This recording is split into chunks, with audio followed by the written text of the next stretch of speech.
Hello ನಮಸ್ಕಾರ ಎಲ್ರಿಗೂ welcome back to learn together Kannada channel.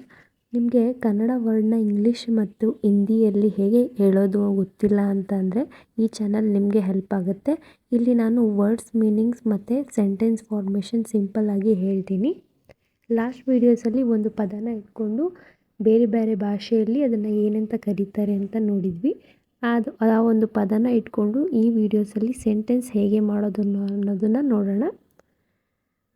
ಮೊದಲನೇದಾಗಿ ಕನ್ನಡದಲ್ಲಿ ನಾನು ತೊಗೊಂಡಿರೋದು ಭಯ ಅಂತ ತೊಗೊಂಡಿದ್ದೆ. ಇವಾಗ ಅದನ್ನು ಸೆಂಟೆನ್ಸ್ ಮಾಡೋದಾದರೆ ನನಗೆ ಭಯ ಆಗುತ್ತಿದೆ. ಇಂಗ್ಲೀಷಲ್ಲಿ ನೋಡೋದಾದರೆ I am feeling scared. Scared ಅಂತ ಅಂದರೆ ಭಯ. ನೀವು ಲಾಸ್ಟ್ನೇ ವೀಡಿಯೋದಲ್ಲಿ ನೋಡಿದ್ರೆ ಗೊತ್ತಾಗುತ್ತೆ ಸ್ಕೇರ್ಡ್ ಅಥವಾ ಭಯ ಅಂತ. ಸ್ಕೇರ್ಡ್ ಅಥವಾ ಫಿಯರ್ ಅಂತ ಹೇಳಿದ್ವಿ. ನೆಕ್ಸ್ಟ್ ಹಿಂದಿಯಲ್ಲಿ ನೋಡೋದಾದರೆ ಮುಜೆ ಡರ್ ಲಗ್ ರಹಾ ಹೋ. ಡರ್ ಅಂದರೆ ಭಯ, ಮುಜೆ ಅಂದರೆ ನನಗೆ. ಮುಜೆ ಡರ್ ಲಗ್ ರಹಾ ಹೋ. ವಿಡಿಯೋ ಇಷ್ಟ ಆದರೆ ಲೈಕ್ ಮಾಡಿ, ಶೇರ್ ಮಾಡಿ, ಕಮೆಂಟ್ ಮಾಡಿ. ಹೀಗೆ ಸಪೋರ್ಟ್ ಮಾಡಿ. Thank you.